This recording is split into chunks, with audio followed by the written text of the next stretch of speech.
네, 안녕하세요. 이번 시간에는 리뷰 알바에 대해서 간단하게 살펴보도록 하겠습니다. 제가 전 영상들에서는 부업을 어떻게 하는지, 어떻게 시작하는지에 대해서만 이제 말씀을 드렸는데요. 리뷰 알바 같은 경우에는 굉장히 민감한 부분들도 존재하기 때문에 어, 불법적인 행위도 같이 이제 설명을 드려보도록 하겠습니다. 일단 합법적인 업체들은 보통 물건을 받아서 이제 사용을 해보고 이제 정말 해당 상품에 대해서 정보 전달만 하는 그런 방식으로 이제 리뷰 알바를 하게 됩니다. 근데 불법적인 업체 같은 경우에는 예를 들어서 물건을 받지도 않았는데 정보를 전달하는 듯한 이제 리뷰를 단다든지 아니면 고수익을 보장한다든지 아니면 선입금을 유도하는 다단계 형식의 이제 알바들이 굉장히 많거든요. 이런 부분들은 전부 다 불법이기 때문에 어, 무조건 조심을 하셔야 됩니다. 근데 이런 내용들이 뉴스에도 나오고 각종 커뮤니티 사이트에도 나오고 검색 포털 사이트에 뭐 간단하게 검색만 하더라도 다 나오는데 왜 사기 수법에 휘말리는지 이 부분들이 굉장히 궁금하실 텐데요. 예를 들면 돈이 급하신 분들은 고수익을 보장한다는 내용만 보고 이제 불법적인 행위에 뛰어드시게 됩니다.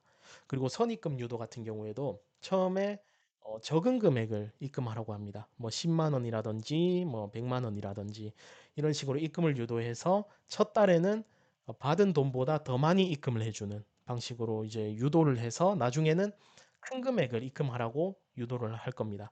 그러면 그때 이제 몇 천만 원을 수입하게 되면 그 돈은 사실 본인의 돈이 아니게 되는 거죠. 이제 큰 돈을 입금하는 순간 해당 업체는 잠적을 하거나 아니면 사업자를 뭐 폐쇄한다든지 뭐 이런 식으로 해서 잠적을 해버리는 경우가 많습니다. 따라서 이런 불법적인 업체를 골라내려면 사실 해당 업체가 진짜 합법적으로 운영되고 있는지 사이트도 찾아보시고 그리고 해당 업체에 진짜 해당 고객센터에서 전화가 온 게 맞는지 한번 알아보시는 것이 가장 중요합니다. 예를 들어서 불법적인 업체에서 합법적인 업체 사업자 등록증을 사칭을 한다든지 아니면 위조를 한다든지 이런 식으로 해서 사용되는 경우가 종종 있기 때문에 어, 사업자 등록증만 보고 아 진짜 있는 뭐 사이트구나 있는 업체구나 합법적인 업체구나 이런 식으로 오인을 해서 시작하시는 경우도 꽤나 있습니다.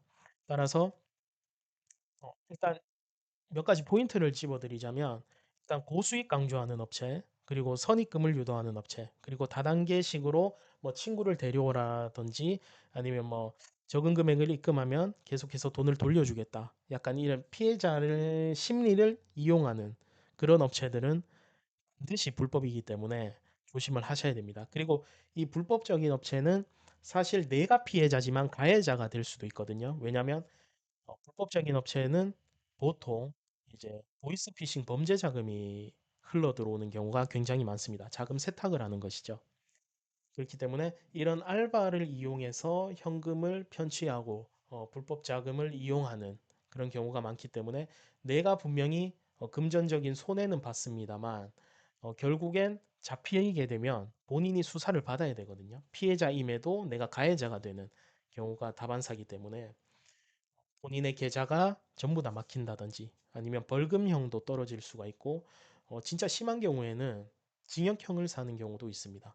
따라서 이런 합법과 불법의 그 중간에서 판단을 잘 하셔야 돼요. 리뷰 알바를 하시기 위해서는. 그렇기 때문에 웬만하면 솔직히 그 리뷰 알바 같은 경우에는 제가 추천은 드리지 않습니다만 꼭 해야 된다면 이제 합법적인 업체 본인이 직접 알아보고 시작하시는 것이 가장 좋습니다. 그리고 제가 이미지를 하나 띄워드려 볼 건데요. 해당 부분은 이미 불법적으로 이용이 됐었던 그런 내용들을 토대로 뉴스에서도 보도가 되었고 각종 검색 포털 사이트에서도 내용이 나오고 있고요. 따라서 해당 부분들을 한번 검색해 보시고 영상도 한번 시청해 보시고 본인이 시작하려는 부업이 합법인지 불법인지에 대해 간단하게 판단할 수 있는 그런 기준이 될 수 있기 때문에 한번 검색을 해 보시라고 이미지를 띄워 드려 봤습니다. 그리고 사실 온라인 부업 자체가 불법이 될 수도 있고 합법이 될 수도 있습니다. 따라서 이런 뒷면을 설명해 주시는 분들이 잘 없기 때문에 이번 시간에는 불법과 합법에 대한 기준점을 나눌 수 있는 그런 영상을 한번 제작해 봤고요. 그리고 온라인 부업을 하실 때 돈을 잃지 마시라고 이제 미연에 방지하시라고 해당 영상에 이런 내용을 넣어 봤습니다. 네, 영상은 이렇게 마무리하고요. 도움이 되셨다면 구독과 좋아요 부탁드리고요. 영상 끝까지 시청해 주셔서 감사합니다.